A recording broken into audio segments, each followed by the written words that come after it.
Let's talk about lucid dreams. And lucid dreams is something that is very easy to achieve, and it can be very helpful if you are starting or even quite further into your spiritual process. So when it comes to dreams, a lot of times we are not aware in the dream that we are in the dream, right? And becoming conscious and noticing that you are in fact dreaming and none of this is real, that this is the dream state, is what lucid dreaming is.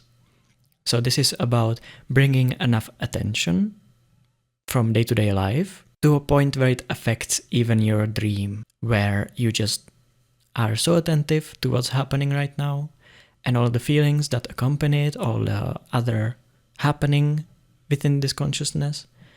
Basically what you can be conscious of, you are aware of and attentive to it, so then it is easier to catch when you're actually in a dream. That's one thing. Then it happens spontaneously, just out of your spiritual practice, which just makes you more attentive, more aware. Spontaneously you will start noticing the difference becomes stronger between what is dream and what is waking reality. Then you might have spontaneously just knowing that you're dreaming. The second thing that you can achieve this with is doing reality checks. I remember 3 of those. One of them, which is the easiest one, and the one that I would mostly, if I remember it in a dream, and I'm like, wait, this situation is really weird. Let me try. And I plug my nose with both of my hands like this. You just plug your nose and you try breathing through it. If you cannot breathe through it, that means that there are physical laws in here and which make the air not be able to go through your nostrils, which is normal. But in the dream, you will be able to do it. You will be able to breathe through your nose and then you can go, oh, this is a dream. Second thing is, in terms of how easy it is, second thing is you look at your palm and with your index finger, you can pick whichever hand you want. With the index of your finger, you try to push your finger through your palm. If it can go through and it doesn't get stopped, you are in a dream. One of the things is it also very much, our dreams are very much about our belief also. So if you're gonna believe that, oh, there's no way, but I'll try, but there's no way, then it's not gonna work. Rather focus in that moment on putting your finger, focus on the finger going through rather than actually poking it. So then you already have to expect it to come out on the other side. The intention is to go to the other side, not just through the palm. It's very much about belief, which goes to the third test. If you feel, or if you are trying to strive towards lucid dreaming, and you're in the dream and you notice you a lot of times are unsure if it's a dream, and then things just keep going, and you're like, oh, I don't know, nah, this is reality. When some testing like this happens and you still are not sure, then wherever you're standing in the dream, just try flying. Just try to jump up and fly. And it really comes down to your belief. So then if you're like, I can fly, if this is a dream, I will fly. I genuinely believe I can just do it. And then you jump up and you realize that you can fly. You can have all 3 in a row.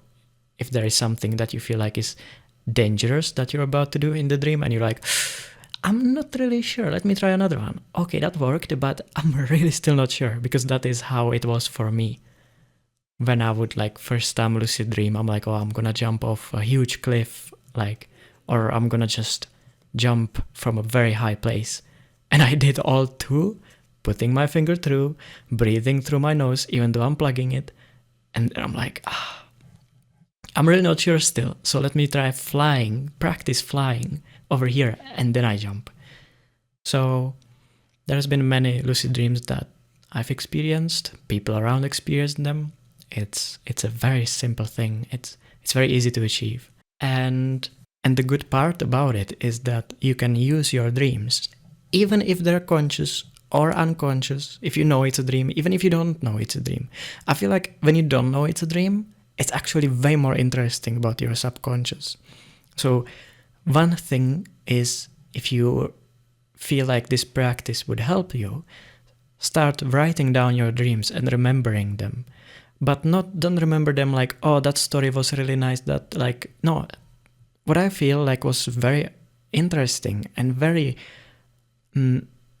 inquiring was that in the dreams, I would find myself in different social situations where people laugh at me. I say a joke and no one laughs and they all stare like, dude, you're weird.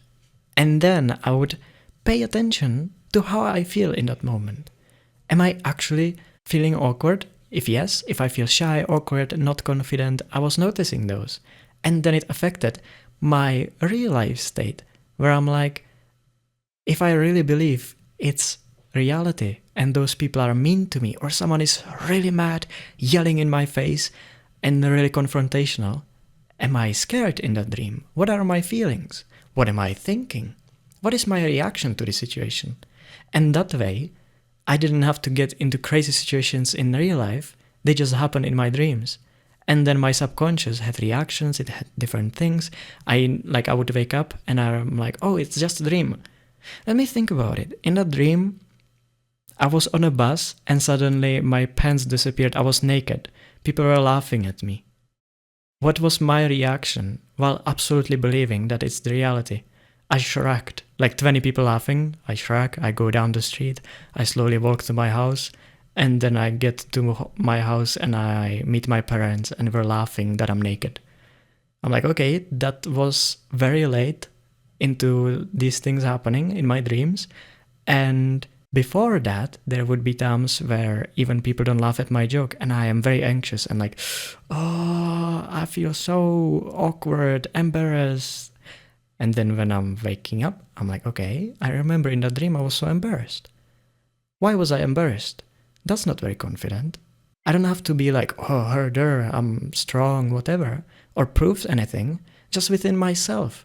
Why would I be embarrassed about saying a joke and people don't laugh or judge me for it or anything? So then you see how slowly it really improved my inner state, not being affected by social interactions. Just because I paid so much attention to it, and then in waking state I meditated on it, and in the dream state, just either, if it was lucid, it was more enjoyable and it was fun. And it felt like it's for fun.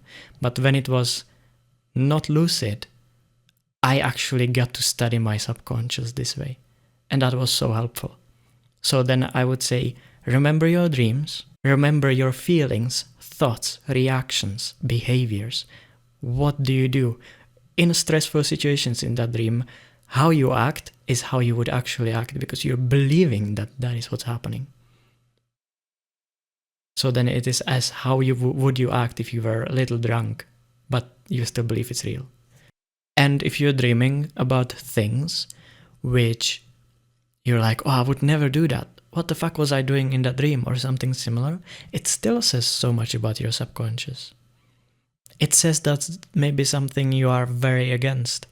Like maybe you dream about murdering someone and that is what really scares you. I feel like something like these extremities in dreams then very nicely say about your fears, about what makes you anxious in social situations, then what, like if you dream about your parents being hurt or someone who you're attached to getting hurt, then you can see how much affected you are by it. And then what can be done about it. For everyone it can be different. You might be like, oh, I'm very attached to my fear of my child being hurt. And then it gets reflected on my dreams. So then I can work on or meditate on why is there such a big fear. That fear does not help me. I can be smart about taking care of my children without hurting my inner state and expelling so much energy into big worrying. So there is immense possibilities of what you can learn and use your dreams as a look into your subconscious and meditate on it. And while you're doing that, you can do your lucid dreaming. I feel like when I notice that it's a dream though, I just either just don't care. I'm like, oh, it's a dream. Okay. And attention goes away because it's just a thought.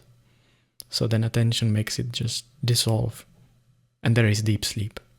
Or sometimes if the thought gets followed of, oh, this is a lucid dream, let's fly around. So I feel like in my experience, it was actually more helpful when I would really care about the reflections of my subconscious rather than doing lucid dreaming to have fun and mess around. Both are nice, and I suggest doing both. I bet for many people it would be immensely helpful to do this and face things within their subconscious without fearing it. So then it really shows the reactions which come out of us on these situations, which you would not get in real life, or you would actually get yourself in danger if you tried to go for them just to test. I feel like dreams are a beautiful way of just reflecting. Thank you.